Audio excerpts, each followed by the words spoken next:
Teeth जो है वो 3 पार्ट में होता है उसका स्ट्रक्चर्स।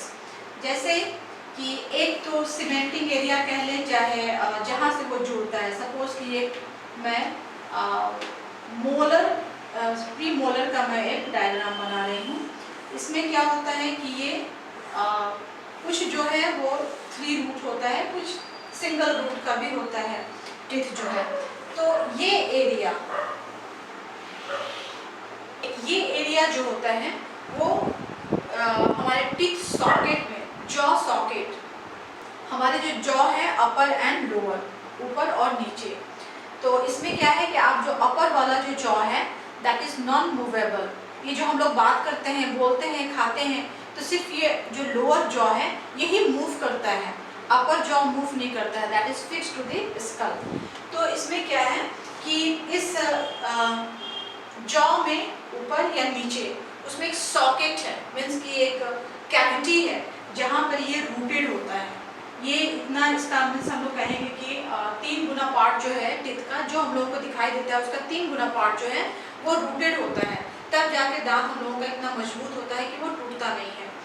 तो इसमें ये जो आप देख रहे हैं कि किसी किसी में ये 3 होता है, किसी में ये सिंगल भी होता है। जैसे कैनाइन, कैनाइन मतलब जो टीथ आपका पॉइंटेड है तो उसमें वो सिंगल होता है।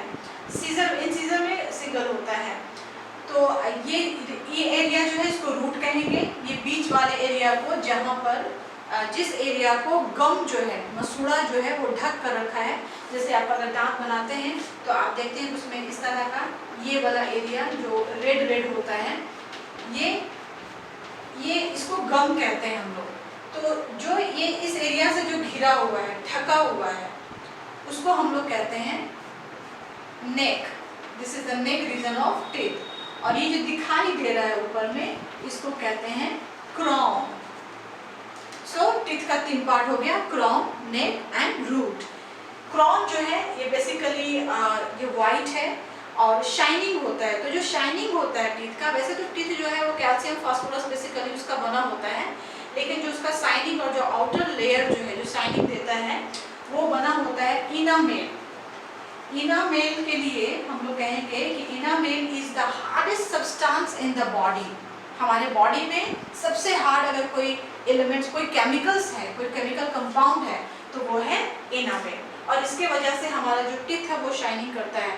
ये कई बार क्या होता है कि कुछ लोगों का जो दांत का जो शाइनिंग खत्म हो जाता है, उसका एक वजह होता है कि वो बैक्टीरिया के कारण कंटिन्यू जो है माउथ में एसिड बनता है, and that acid corrode the external layer of this crown, that is enamel, और जिसकी वजह से उनका शाइनिंग जो है वो चला जाता है।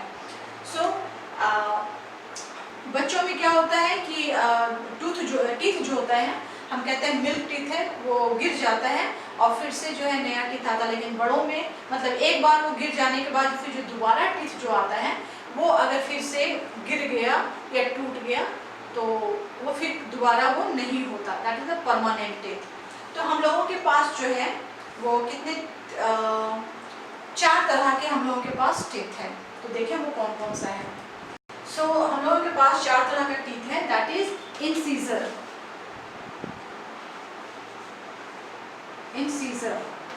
एंड ये जो है ये सामने का जो हम लोग देखते हैं, सामने के 2 दांत जो होते हैं जो फ्रंट के, उनको कहते हैं incisor. This is cutting type, और ये इनका फंक्शन कहेंगे कटिंग, ये कट करना।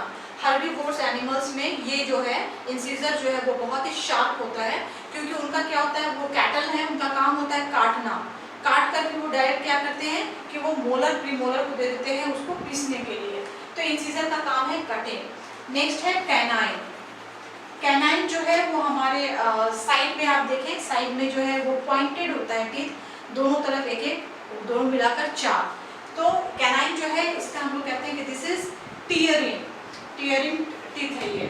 और आप अगर नोटिस करें तो जितने भी कार्निवोर्स एनिमल्स हैं, कार्निवोर्स एनिमल्स में ये चूंकि टीयरिंग उनका मेन फूड क्या होता है, फ्लेश होता है। तो एक जिंदा जानवर को पकड़कर उसके स्किन को फाड़ना, क्योंकि वो ऐसा नहीं कि वो किसी हथियार का इस्तेमाल करते हैं, उनका दांत ही उनका हथियार होता है, और उनके जो क्लॉज जो होते हैं जो बहुत मजबूत और हाईली पॉइंटेड होते हैं। तो ठीक उनका जो कैनाइन जो है वो बहुत थोड़ा बाकी दांत से वो बड़ा है क्योंकि उसका फंक्शन ज्यादा है। जिसका फंक्शन ज्यादा होगा वो उतना ही शार्प और स्ट्रॉन्ग होगा। जैसे कि कैटल्स में मैंने बताया कि इंसीजर क्योंकि उनका कटिंग का काम ज्यादा है, कैनाइन उनका टेयरिंग का काम ज्यादा है, तो इसलिए उनका जो कैनाइन जो है बड़ा भी होता है और स्ट्रॉन्ग भी होता है।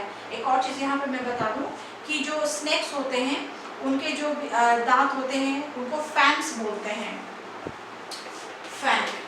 तो ये फैंक जो है, इसी फैंक से वो डंक मारते हैं, इसी फैंक से उनका जो है जो पॉइजनस डक्ट जो कि उनके हेड पे होता है, एक ग्लैंड है जो पॉइजन्स बनाता है, वहां से एक डक्ट निकला और वो आके फैंक से कनेक्टेड होता है। तो वो जब भी किसी को स्टक करता है वो पॉइजन उसके बॉडी में वो छोड़ता है। तो वो फैंक जो है वो उसके कैनाइन का वो मॉडिफाइड फॉर्म है, यानी कि कैनाइन उसका और बहुत बड़ा हो गया और थोड़ा उसका मुड़ा वो हुक की तरह भी मुड़ा हुआ होता है उसका। Okay, so canine is tearing type of teeth and next is premolar, यानी कि premolar जो है वो पहले आता है and then molar। molar और premolar ये दोनों जो है this is the grinding type of teeth। grinding इनका काम है पीसना, चाहे इसमें हम लोग हो चाहे वो हर्बीवोरस एनिमल्स हो, तो वो क्या करता है फूड को काटता है, काट कर वो अपने साइड में ले जाता है, हम लोग भी वैसे ही करते हैं। और ये जो मोलर और प्रीमोलर है उन लोगों को वो ग्राइंड करता है। तो इसलिए कहते हैं कि हम लोग फूड को अच्छी तरह से हम लोगों को पीसना चाहिए, that this grinding food is called mastication. तो ये जो अभी हमने जो डायग्राम बनाया था वो एक्चुअली मोलर का था। मोलर जो है टीथ जो है वो जनरली ब्रॉड होता है, क्यों? क्योंकि उसका काम पीसना है। अगर वो फाइन पतला है धारीदार है तो उसका काम जो है पीसने का काम नहीं होगा। तो इस तरह से हमारे माउथ में फंक्शन के हिसाब से हमारे माउथ में जो है वो टीथ पाया जा रहा है। तो आई होप कि ये टीथ आपको समझ में आ गया हो, incisor, canine, premolar and molar. Okay, and even elephant में भी जो एलिफेंट का उसको कहते हैं टस्क, जो दांत कहते हैं ना हाथी के दांत, खाने की और दिखाने की और। तो चूंकि उसका जो कैनाइन जो है they modified and now it is called the tusk. तो वो जो बाहर निकला हुआ होता है उसका कोई काम नहीं है, एटलीस्ट खाने में उसका डाइजेशन में उसका कोई काम नहीं है, वो उस दांत का इस्तेमाल जो है वो अपने दूसरे कामों में लेता है। ओके, सो हम लोगों ने देख लिया टंग एंड टीथ। है कि माउथ जो है अंदर एक पूरा एक कैविटी है जो चारों तरफ से चिक से वो घिरा हुआ है। ऊपर के एरिया को, the roof of the mouth को कहते हैं पैलेट, उसको कहते हैं पैलेट, जिसको आप हिंदी में कहते हैं तालू। तो आप टंग से आप टच करके देखो फ्रंट वाले को, उसके पास रिजेस है, लाइनिंग है, लेकिन फिर आप थोड़े पीछे आप देखिए उसको कहते हैं सॉफ्ट पैलेट। वो सॉफ्ट है, उसमें कोई रिजेस नहीं है, कोई लाइनिंग नहीं है, और उसी सॉफ्ट पैलेट में ये हमारा जो नाक है ये इसका ओपनिंग उसी सॉफ्ट पैलेट में होता है, यानी कि पोस्टीरियर पैलेट में होता है। फिर वो माउथ का एक एरिया आया जहाँ पर ये कान का ट्यूब भी वहाँ ओपन होता है, स्टैचियन ट्यूब जो है वो वहाँ जाकर खुलता है, नाक का भी जो है ट्यूब जो है वो जाकर नेसल ट्यूब भी वहाँ खुलता है, और माउथ का तो खैर ये रास्ता है। यानी कि आप ये कह सकते हो कि वो एक तरह का वो एक बाईपास भी हो गया है, और क्या कहते हैं लोग चौराहा भी कह रहे हैं उसको, क्योंकि कान के भी रास्ते वही, नाक के भी रास्ते वही, ये माउथ के भी रास्ते वही, और अगर अंदर से कभी वॉमिटिंग वाला मामला आया तो भी वही रास्ता है। मीन्स कि वो एक कॉमन एरिया जहाँ पर ये स्टैचियन ट्यूब जो ईयर का है, नेसल ट्यूब भी वही ओपन हो रहा है, ये सब माउथ और लगभग जो है क्या कहेंगे फूड ट्यूब जो जिस जगह पे मिल रहा है उस एरिया को कहते हैं फेरिंग्स।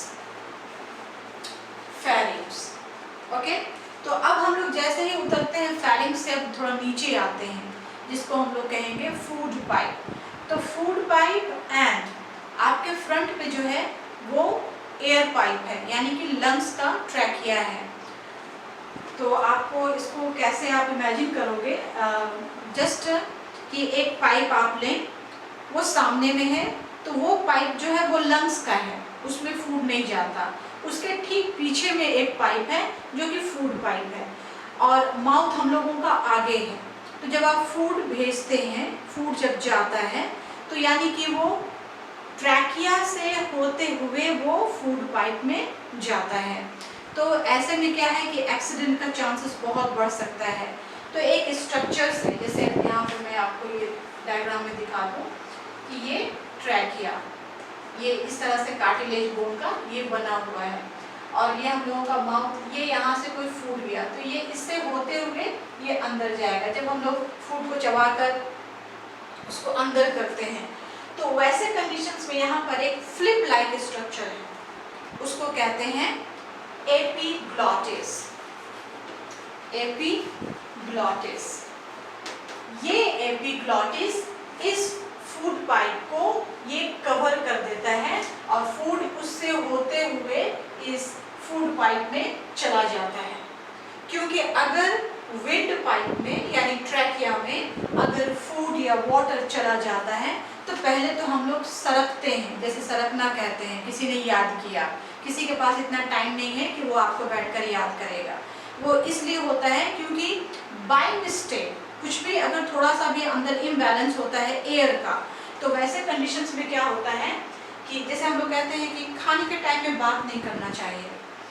आप माइंड करो, जब आप खाते हैं या पीते हैं, जब तक आप चबा रहे हैं तब तक आप सांस लेते हैं, लेकिन जैसे ही उसको आप पास कर रहे होते हैं उस समय आप सांस को रोक लेते हैं। तो क्यों रोक लेते हैं? क्योंकि वो एपिग्लॉटिस इसको ऐसे ढक दिया है, अगर अब आप सांस लेंगे तो ये जो ट्यूब है उस खाने को वो अपनी ओर खींचने लगेगा, और अगर वो फूड एयर पाइप में चला गया तो उस व्यक्ति की जान जा सकती है। इसलिए कहते हैं कि खाने के टाइम में चुपचाप खाना चाहिए, खाने पर कंसंट्रेट करना चाहिए। और उसके बाद फिर वो ढक जाता है, फिर ये फूड यहाँ चला जाता है, फिर वो ओपन हो जाता है, और आप कह सकते हैं कि वो ऑटोमेटिकली हो जाता है, हमारे ब्रेन से वो कनेक्टेड है कि हम लोगों को कब उसको बंद करना है, कब उसको ओपन रखना है। एंड यहाँ पर चूंकि ये बात है तो इसमें मैं एक और बात बता दूँ कि इसलिए जब कोई व्यक्ति बेहोशी की हालत में होती है तो एक्चुअली उसका जो ब्रेन है उसके बॉडी पे वो कंट्रोल नहीं रखता है। तो कहते हैं कि बेहोश व्यक्ति को कभी भी आप पानी न दो, क्योंकि जब आप उसको पानी आप उसके माउथ में डाल देते हैं तो चूंकि वो उस समय वो अनकॉन्शियस है, वो ये एपिग्लॉटिस उसके ट्रैकिया को नहीं ढकेगा।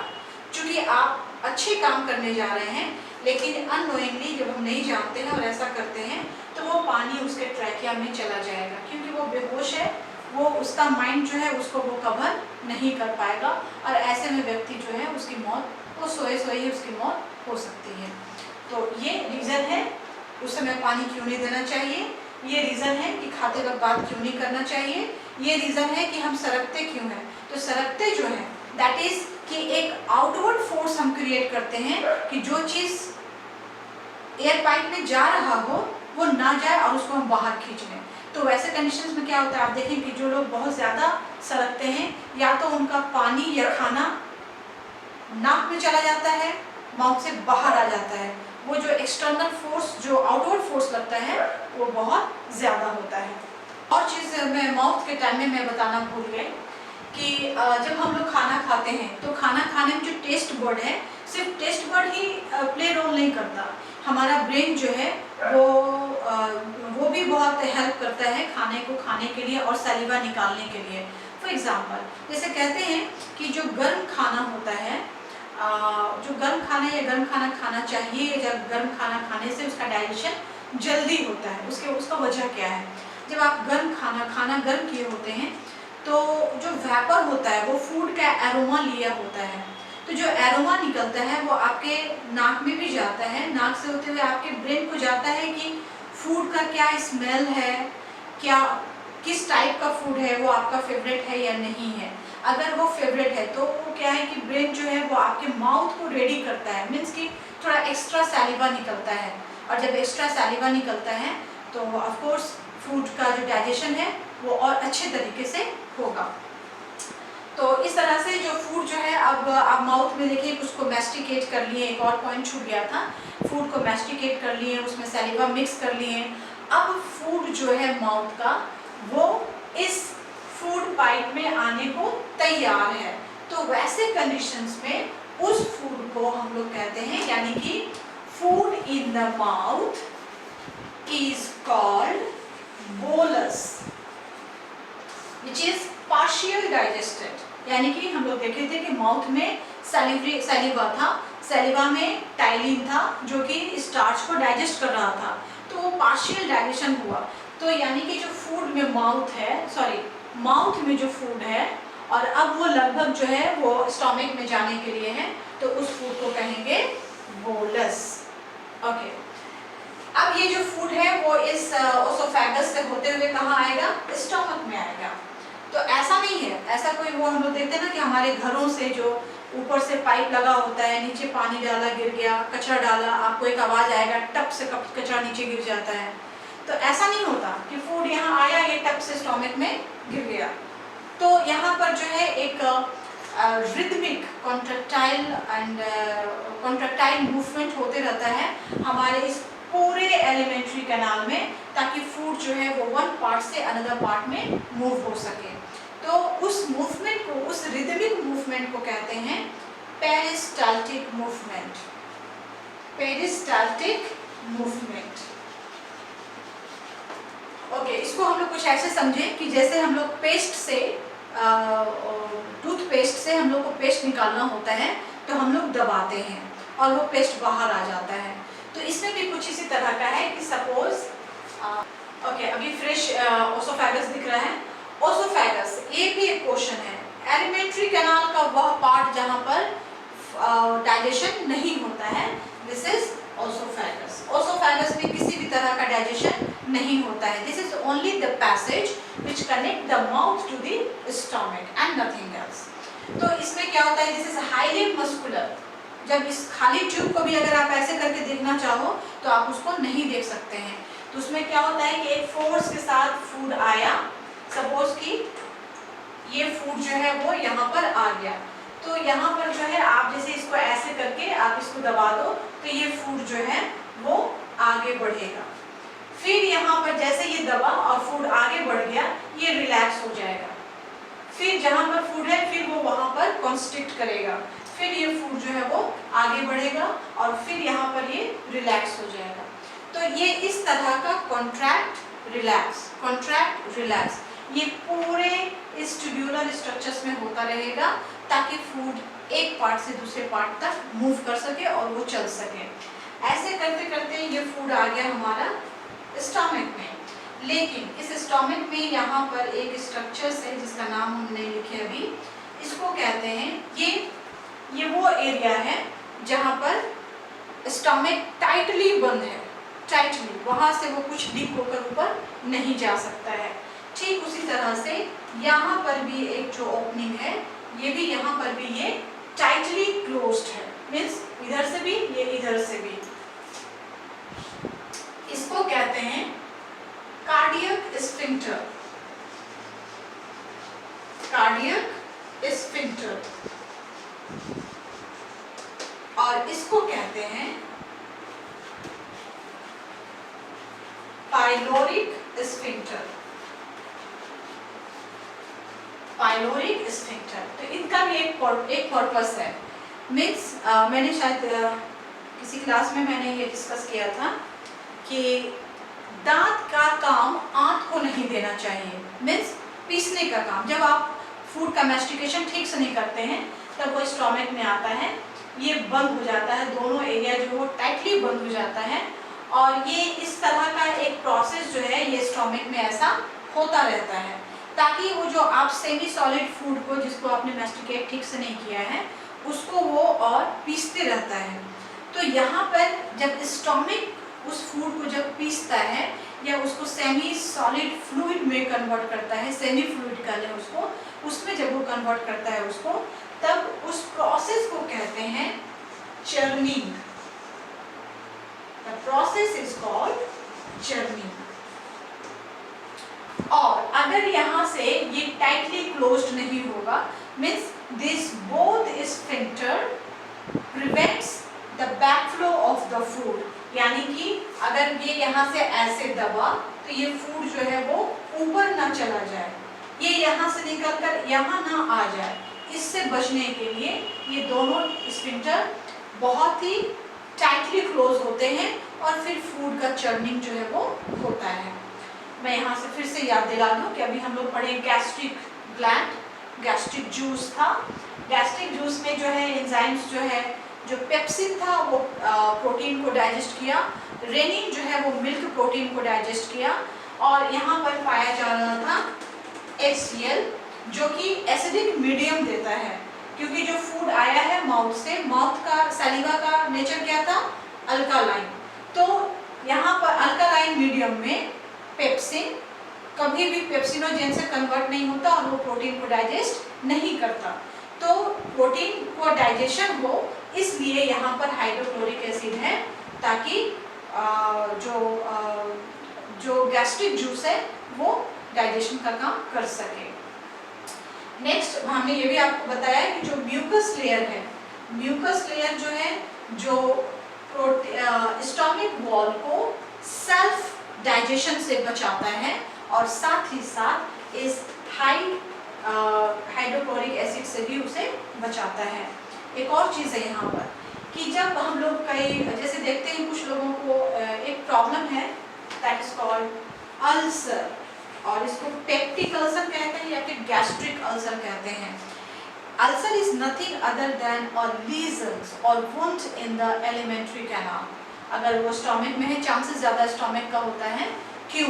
क्योंकि जब आप कई बार जब आपकी हैबिट हो जाती है कि आप खाली पेट रहते हैं तो यहाँ पर एसिड का जो कंसंट्रेशन है वो ज़्यादा हो जाता है। तो जब रेगुलरली स्टोमक में एसिड का कंसंट्रेशन हमेशा ज़्यादा रहेगा तो वो हमेशा वो आपके म्यूकस को वो हिट करता रहेगा, वो म्यूकस को डिप्लीट करता रहेगा। और अगर किसी एरिया पर म्यूकस का लेयर डिप्लीट हो गया दैट मीन्स कि स्टोमक और एसिड का कांटेक्ट हो गया। तो एसिड से क्या हुआ, हम लोग देखें कि एसिड लगने से वो पार्टिकुलर एरिया जल जाता है, जल जाएगा यानी कि वो वहाँ पर एक जख्म बन जाएगा। उसी जख्म को कहते हैं हम लोग पेप्टिक अल्सर या फिर गैस्ट्रिक अल्सर। तो यानी कि ये जो म्यूकस का जो लेयर है वो हम लोग को उस पेप्टिक अल्सर से भी बचाता है। मेरे ख्याल से इस स्टोमक का सारा क्वेश्चंस हो गया है। सो नेक्स्ट, अब ये फूड जो है सपोज कि यहाँ पर हो गया, यस, अब जो यहाँ पर भी जो है पार्शियल डाइजेस्टेड फूड जिसका नेचर एसिडिक है, माउथ में जो फूड था उसको कह रहे थे बोलस। जो स्टमक में फूड होगा ये भी पार्शियल डाइजेशन है but it's nature was acidic, तो इसको कहते हैं काइम, इसको कहते हैं काइम। फिर अब ये फूड आया, ये पार्ट जो देख रहे हैं हम लोग एलिमेंट्री कैनाल का,